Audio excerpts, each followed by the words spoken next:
Top quality और consistent performance के लिए सिर्फ सिल्वर पंप नाम याद रखना। હજુ તો ચોમાસાની શરૂઆત થઈ છે ત્યાં જ બિસ્માર રસ્તાઓ અને કાદવ કીચડના કારણે સ્થાનિકો પરેશાન થઈ ગયા છે એવી સ્થિતિ સર્જાઈ છે કારણ કે છેવાડાના ગામ નહીં પરંતુ અમદાવાદની આ સ્થિતિ છે જ્યાં હજુ તો ચોમાસું શરૂ જ થયું છે ત્યાં પાણી ભરાવાની જે સ્થિતિ છે અને બિસ્માર રસ્તાઓ પણ અહીં જોવા મળે છે। અમદાવાદના વૈષ્ણોદેવીની આસપાસના રહેણાંક વિસ્તારના રસ્તાઓ એક જ વરસાદમાં દયનીય હાલતમાં જોવા મળ્યા। એક બાજુ વરસાદી ખાડાઓ અને બીજી બાજુ કાદવ કીચડ। આવા આસપાસમાં રહેતા સ્થાનિકો જાય તો જાય ક્યાં તેવી સ્થિતિ અહીં જોવા મળે છે। રસ્તાઓમાં આમાં એવું છે કે દરેક ડેવલપર્સ જે પ્લાન પાસની અંદર જે ડ્રેનેજના કે રોડના એ બધાય ડેવલપરે ચાર્જ ભરેલા હોવા છતાંય આજે એમ નથી લાગતું કે આપણે અમદાવાદ નજીક સરદાર ધામ એરિયા જેવો જે એકદમ અમદાવાદના નજીક છે જેની હાલત એવી છે કે જે છેવાડાના ગામડાઓમાં પણ અત્યારે આવા રસ્તા નથી એવી હાલત અહીંયા છે। તો વૈષ્ણોદેવી સર્કલથી ઉમિયાધામ મંદિર રોડની આસપાસની સોસાયટીઓના રહીશો પરેશાન છે।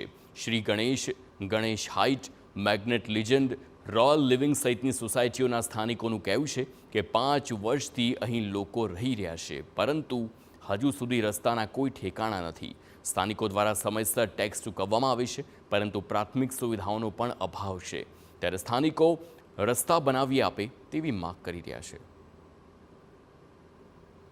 તો વરસાદ અને ત્યારબાદ અમદાવાદના રસ્તાઓની દયનીય હાલત આ સામાન્ય બાબત બની ચૂકી છે અને જે પ્રકારનો પહેલો વરસાદ અમદાવાદમાં આવ્યો ત્યારબાદ આપ જોઈ રહ્યા છો કે કેવા પ્રકારની સ્થિતિ અમદાવાદ અને આજુબાજુના જે નવા ડેવલપ વિસ્તારો છે ત્યાંની જોવા મળી રહી છે। અત્યારે હાલ અમે જે વૈષ્ણોદેવી વિસ્તાર અને ત્યાંથી જાસપુર ઉમિયાધામને જોડતો જે સમગ્ર રસ્તો છે એની આજુબાજુના તમામ જે રોડ છે ત્યાંની સ્થિતિ કયા પ્રકારની છે એ આપ જોઈ રહ્યા છો। અહીંયા આપને ક્યાંય રોડ જોવા નથી મળતો, માત્ર ને માત્ર જે કાચો માલ છે એ નાખેલો છે અને એના જ કારણે સ્થાનિકોને ખૂબ સમસ્યા થઈ રહી છે। આમ તો છેલ્લા લગભગ 4-5 વર્ષથી આ સમગ્ર વિસ્તાર છે એ ડેવલપ થતો જોવા મળી રહ્યો છે। અનેક સ્કીમો આવી ચૂકી છે, અહીંયા અનેક લોકો પણ રહેવા આવી ચૂક્યા છે પરંતુ રસ્તાઓ જે છે એની હાલત દયનીય જોવા મળી રહી છે। પ્રથમ વરસાદ બાદ જ આ પ્રકારની સ્થિતિ છે ત્યારે સ્થાનિકો સાથે પણ વાતચીત થઈ છે, તેઓ પણ સ્પષ્ટ કહી રહ્યા છે કે છેલ્લા 4-5 વર્ષથી તેઓ રહેવા આવ્યા છે આજુબાજુમાં પરંતુ 2 વર્ષથી રસ્તાની હાલત દયનીય છે।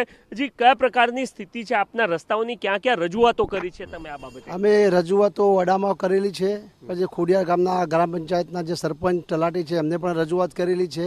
તો એમના દ્વારા કહેવામાં આવ્યું કે જ્યાં સુધી ગટર લાઈન કે પાણીની લાઈનોનું કામ ના થાય ત્યાં સુધી રોડનું થશે નહીં અને આ રોડ આવો જ રહેશે। એટલે અમે બહુ રજૂઆતો કરી છે, મેલ પણ કરેલા છે વડામાં, એના પણ રૂબરૂમાં હમણાં પણ મળી આવ્યા હતા પણ થઈ જશે એવા ખાલી વાતો કરવામાં આવે છે। છેલ્લા 5 વર્ષથી ઘણી સોસાયટીઓ બનેલી છે અને બીજી નવી ડેવલપમેન્ટ પણ થાય છે, એમાં બધું જ પાણી વરસાદનું બધું જ પાણી અહીંયા ભેગું થઈ જાય છે। લગભગ 6 સોસાયટીઓ છે જેવી શિવ ગણેશ છે, પછી ગણેશ હાઇટ છે, ગણેશ લિજેન્ડ છે, પછી રોયલ હાઇટ છે અને બાજુમાં મેગ્નેટ લેવિસ છે। પરંતુ સામાન્ય સંજોગોમાં વિસ્તાર ડેવલપ થયા, રોડ રસ્તા બને ત્યાર પછી પજેશન આપવામાં આવતા હોય છે, ઓડા હોય કે કોઈ પણ ઓથોરિટી હોય એ બાબતનું ધ્યાન રાખતી હોય છે। અહીંયા એમનામ જ તમામ લોકોને પજેશન આપી દેવાયા છે? હા, એમનામ જ આપી દે છે। કાચું માટી કામ જ છે, એક સાઈડ થોડું નોર્મલ રોડ છે, બાકી બધું કાચું કામ માટી કામ જ કરેલું છે।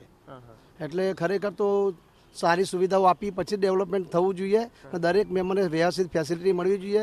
બધા ટેક્સેશન આપે છે તો ફેસિલિટી મળતી નથી, તો આ વિશે સરકારે કંઈક વિચારવું જોઈએ। ઓકે, તો ઓરડાનો ટેક્સ આ તમામ લોકો ચૂકવી રહ્યા છે પરંતુ સામે જે પ્રકારની સુવિધાઓ મળવી જોઈએ એ સુવિધાઓ નથી મળી રહી અને એને જ લઈને આ તમામ લોકો પરેશાન જોવા મળી રહ્યા છે। મહત્વની વાત એ છે કે જે વૈષ્ણોદેવી મંદિર અને જે 4 રસ્તા છે એની આજુબાજુનો વિસ્તાર અત્યારે હાલ મોસ્ટ ગ્રોઈંગ વિસ્તાર છે અમદાવાદના કે જે સૌથી વધારે વિકસિત થઈ રહ્યા છે એ વિસ્તારોમાં એનો સમાવેશ થાય છે અને એ જ વિસ્તારના રસ્તાઓની સ્થિતિ કયા પ્રકારની છે એ આપને જોવા મળી રહ્યું છે। ડેવલપરો સાથે પણ વાતચીત થઈ, તેઓ પણ કહી રહ્યા છે કે સરકાર અથવા તો ઓથોરિટી ડેવલપમેન્ટ ચાર્જ લઈ લે છે પરંતુ એની સામે જે પ્રકારની સુવિધાઓ આપવી જોઈએ એ આપતી નથી, એના જ કારણે તેઓ પરેશાન છે।